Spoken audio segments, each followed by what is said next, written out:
أقدم مدينة موجودة في جنوب إيطاليا، وهي مدينة الأشباح. المدينة دي آخر حد كان ساكن فيها 1980، وده الزلزال اللي قام في المدينة وهد المدينة كلها، أو هد الأجزاء القديمة كلها في المدينة، فبقاش فيها أي حد. المدينة دي يقال إن هنا مركز والعياذ بالله يعني السحر والشعوذة والحاجات دي كانت بتقام في المدينة دي. هنا زي ما انتم شايفين المدينة دي فاضية.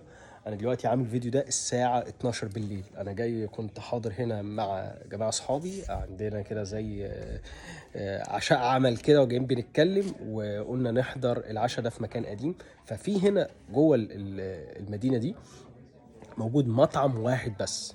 المطعم ده في احد جدود صاحب المطعم اللي كانوا عايشين هنا في المكان.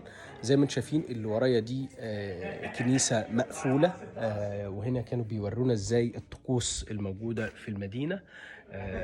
كل الاماكن دي عاملين زي علامات كده ممنوع الاقتراب، لان 1980 زي ما قلت لكم الزلزال اللي قام في المكان ده فهد معالم المدينه كلها، مبقاش في حاجه في المدينه خالص.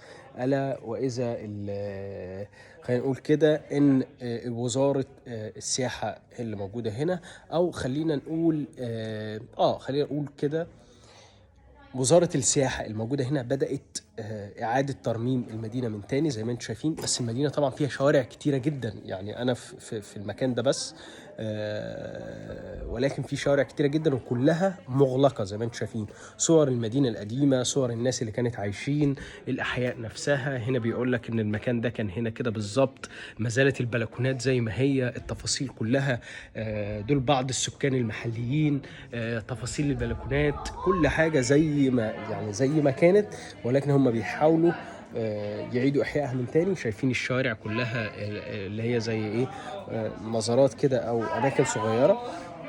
هوريكم بقى تفاصيل المطعم من جوه، تابعوا معايا.